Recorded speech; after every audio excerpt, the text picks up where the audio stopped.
And we're back with award-winning blogger and published author Lisa Pearson, who is our brand new lifestyle correspondent. So we're looking at the psychology behind budgeting this afternoon.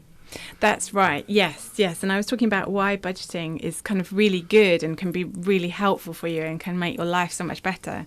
And I think the main thing is it helps you appreciate what you've got. And, well, if you think about life, you know those kiddies that you give the present to and then they complain it's not what they wanted and then you don't ever want to give them a present again? Yeah. Well, we can get like that. Right. And so it's about valuing what you have so that you can do that old-fashioned thing, counting your blessings, you know, appreciating what you have.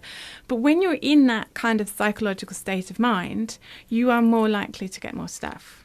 Do you know what? Every time I've ever made some sort of luxury purchase of something that I have coveted for quite some time, with one sort of notable exception, I think I've always then after sort of, is that, you know, was it really worth me sort of saving up for? Was it really the thing I wanted that was going to make my life so much better? You know, and you know, be it some sort of like, I don't know, brand new stereo system or whatever. The only thing I actually thought this was exactly what my life needed was my iPad.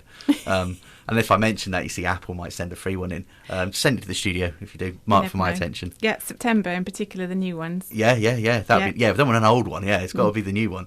In fact, send two because then Lisa can have one as well. Yes, and we have lots of Apple stuff because I like the creativity of Apple. See? That's right, and of course part of your $5 a day. So anyway, that's how I look at it. But no, with the exception of that, everything else I've always kind of thought, well, yeah, all right, it's nice to have it, but it was never as good as the anticipation of it. And that's the thing about the budget. The budget shouldn't just be about what you're going to have, you know, what you're definitely going to have to spend, and then your daily stuff that you spend. You should also have a really nice cuppa or glass of wine one night, sit down and think about what you'd love to spend.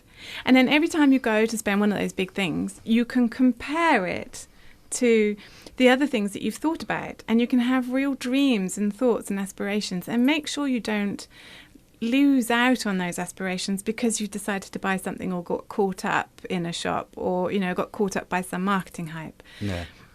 So it can have a real future, fun, adventurous aspect to it if you get the budgeting right. That's one of the huge rewards you get. Okay. So, you know, this thinking about the budgeting there, you were saying as well about how it can actually help sort of bring a degree of harmony to families and to relationships. I suppose it doesn't need to be done on its own. You could involve people. Perhaps you could even involve the kids.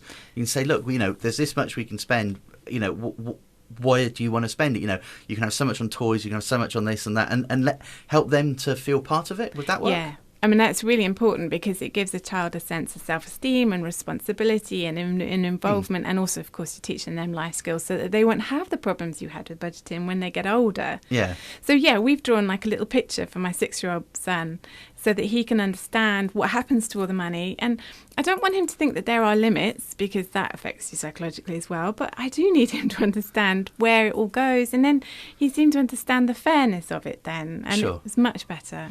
Okay, yeah, and I can imagine that, you know, perhaps then being able to say, well, look, you know, you can't have any more sweets because you've blown your sweet budget till Christmas, haven't you? But, you know, you still got a little bit of your, I don't know, your comics budget left, or, you know, I can imagine how that can be used. So rather than just saying, no, you can't have that, you've had enough, you're giving reasons that perhaps the child can understand.